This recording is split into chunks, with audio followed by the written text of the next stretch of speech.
Peru have drawn Australia, Denmark and France under Argentine coach Ricardo Gareca, nicknamed the Tiger.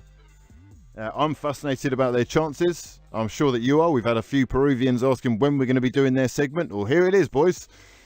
Here to talk to us all about the Peruvian chances and their hopes ahead of the World Cup. We've got Peruvian football expert Brian Bertie. How you doing, Brian? Hi, how are you? I'm all good. And yeah, I'm happy to discuss Peruvian football.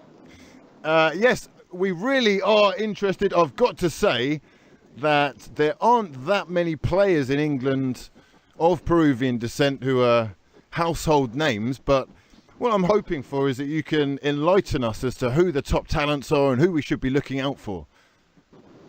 The top talent is for no doubt Paulo Guerrero, who is still seeing. We're still seeing if he's going to go to the World Cup because he's trying to get his ban reduced, his anti-doping ban reduced to be able to play immediately. He's eligible as of April, so right now, if the World Cup were to start tomorrow, then he would be able to play. Obviously, saying if it was in June. And as for the other ones who don't want the ban reduced, is the WADA, which I believe is the World Anti-Doping Society. And they're trying to get the ban back to a year. So we're not sure if we're going to see him yet, but I'm pretty confident that he's going to play in the World Cup. Jefferson Farfan, who played for Schalke many years in the Bundesliga, yes, as well as he's playing in Lokomotiv Moscow right now. He's doing quite well in Russia. And as for those are the two names that have been around for more than 10 years. Claudio Pizarro, unfortunately, won't be at the World Cup for any long-time watches of the Bundesliga. More than likely, anyways, I don't expect to see him. Edison Flores is one of them who plays in Denmark at the moment, and he's 23 years old. Mm-hmm. I believe he turns 24 this year, and he's one to watch out for. He has scored 5 goals in the qualifiers, 5 very important goals. And I like him. I personally like him better than Andre Carrillo, who plays for Watford. I'm sure you all be very familiar with him, but yes, I personally like him better than Carrillo. And Pedro Galese, who is probably the best keeper in the Liga MX right now. He plays for a small club, but many are saying he should be taking a step up.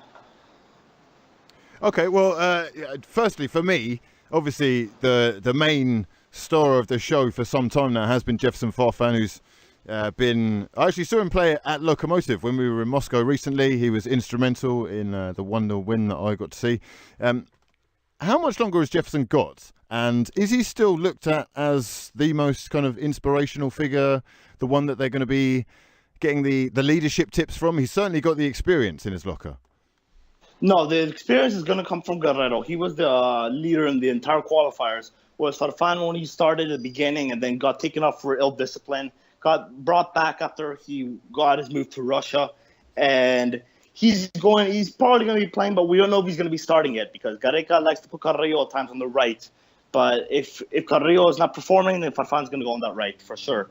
Farfan, I think he's aged well. He's an old player now. He's not got the pace he used to have, but he's a strong player who does well to hold the ball. He started off as a number 9 when he played for Alianza Lima here in Peru, and he's looking like he's back as a 9 again, but he can also find the right as mentioned. And yeah, we'll see how he plays. If he's going to play on the wings, then we can't expect to see an explosive game because he's just not got that anymore. But otherwise, I think he's still a very good player. I think he's aged well. I think he's not as good as he used to be, but he's still quite good.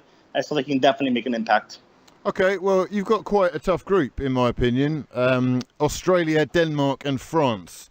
What are the people of Peru thinking their chances are of qualifying for the knockout stages?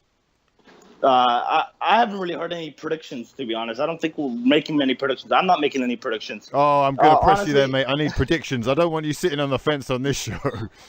Well, I didn't say I wasn't going to give a prediction. I just said many people here aren't giving predictions. Okay.